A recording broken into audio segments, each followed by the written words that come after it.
양파모를 심기 대략 2-30분 전에 물을 흠뻑 뿌려주세요. 흙에 물이 잘 스며들게 해주시고요. 또 많은 분들이 마늘 종구를 소독한 물은 어떻게 하냐는 문의를 해주셨는데요. 저희는 마늘 종구를 소독했던 물을 남겼다가 양파모에도 뿌려줍니다.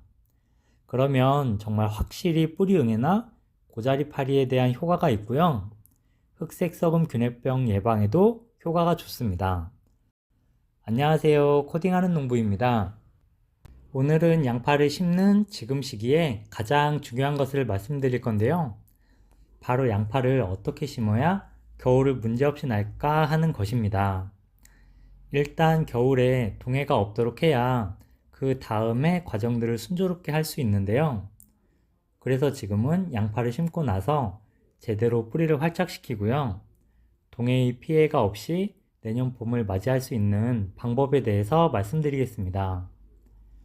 일단 밭을 만들고 양파 모를 심는 과정에서 계속 생각하셔야 하는 것이 바로 한겨울 동해 피해가 없도록 해주는 것인데요. 다 심고 나서 어떻게 하면 동해 피해를 막을 수 있지라고 생각하시는 것보다 심기를 준비하는 과정에서부터 한겨울 동해 피해가 없도록 할 것인가 하는 것입니다. 그 관점에서 일단 반드시 아셔야 하는 것이 바로 이 재배 시기입니다. 언제 심어야 양파가 뿌리를 잘 내리고 월동 준비를 마칠 시기인가를 고려해서 밭 만들기도 해주셔야 하는데요. 양파를 심는 시기는 지역마다 차이가 있지만 중부지방은 10월 중순부터 10월 말까지 심어주시는 게 좋고요. 남부지방은 그보다 좀 늦은 10월 말부터 11월 초까지가 좋습니다. 이 양파를 심는 날을 정하셨다면 미리 이렇게 토양에 거름과 비료, 석회 등을 넣어 주시고요. 고자리파리나 뿌리 응애도 방제를 꼭 해주셔야 합니다. 뿐만 아니라 균핵병 예방도 미리미리 해주시는 것이 엄청 중요한 건 두말할 나위도 없습니다. 또 특히 석회 사용이 정말 중요한데요. 생각보다 이 석회의 중요성을 인지하지 못하는 분들이 의외로 많습니다. 양파는 그만큼 산성 토양을 싫어하기 때문인데요. 양파의 적정 산도는 pH 6.3에서 7.3입니다. 토양이 이보다 산성화가 될수록 양파의 구가 크지를 못하고요. 생육도 많이 불량해지는 문제가 있으니까요. 이 석회는 꼭 넣어주시기 바랍니다. 양파밭 멀칭에는 대부분 비닐을 사용하실 텐데요. 비닐은 투명 비닐, 흑색 비닐, 녹색 비닐 등이 있습니다. 그 중에 대부분 투명 비닐이나 이 흑색 비닐을 많이 사용하실 텐데요. 저희는 작년까지 이 투명 비닐을 사용했었습니다. 저희가 그동안 투명 비닐을 주로 사용한 이유는 투명 비닐이 흑색 비닐에 비해서 지온을 높이는 효과가 있어서 양파의 구가 커지고 수량이 많아지게 됩니다.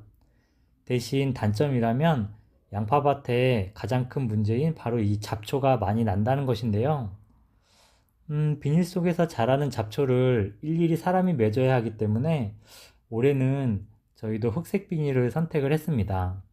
아무래도 저희 지역의 양파 재배를 전업으로 하시는 분들은 수량 확대를 늘리는 것이 무엇보다 중요하기 때문에 투명 비닐 멀칭으로 재배를 하십니다.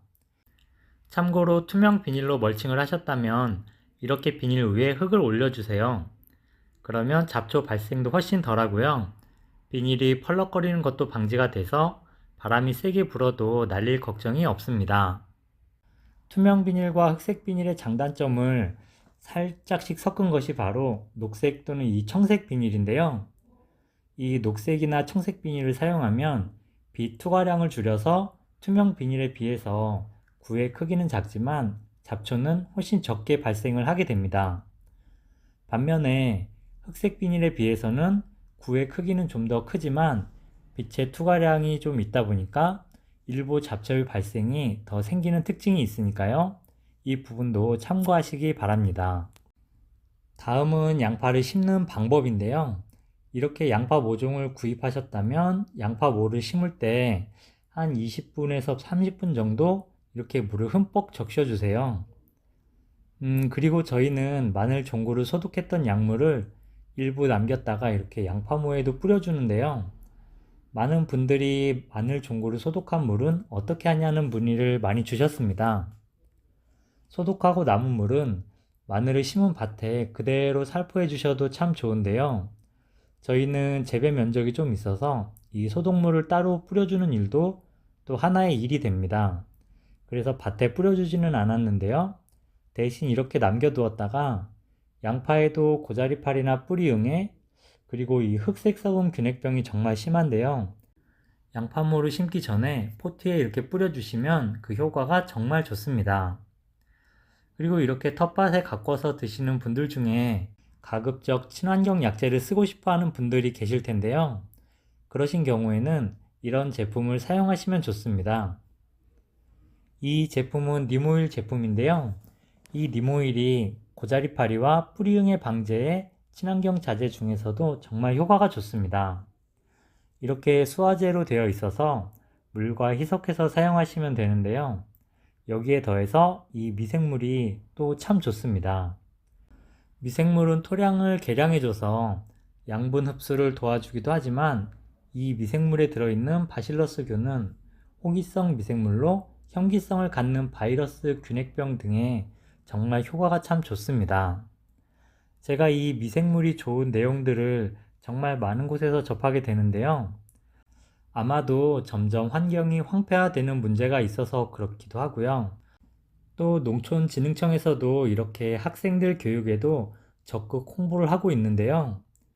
그만큼 화학 농약의 사용을 줄이고 이런 미생물과 친환경 제품의 사용을 늘리려고 많은 노력을 하고 있는 것 같습니다.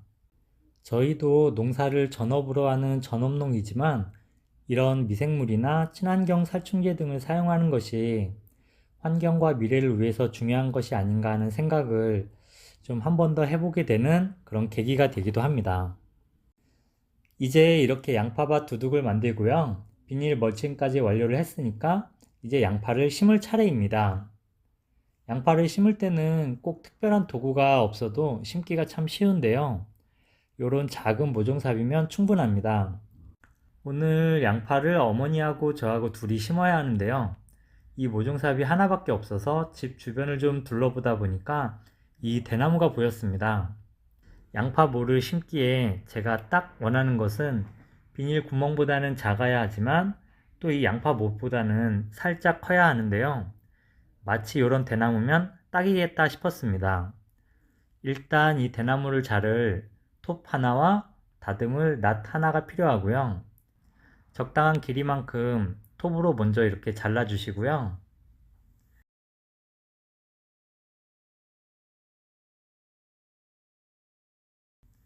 이렇게 낫으로 절반을 쪼개줍니다. 그리고 혹시 이 방법으로 만드신다면 손이나 어디든 다치지 않도록 급하지 않게 해주시는 것이 중요하고요.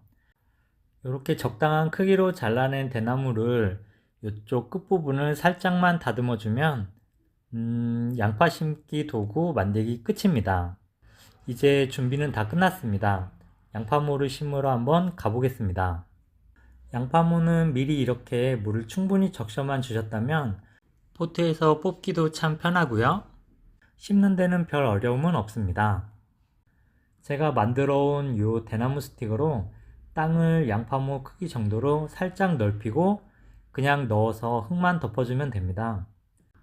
영상 초반에 양파모를 심는 시기가 정말 중요하다고 말씀을 드렸는데요. 이렇게 밭을 잘 만들어서 양파모를 심으셨다면 이제 뿌리 활착을 위한 물을 충분하게 퍼주시는 것이 두 번째로 중요합니다.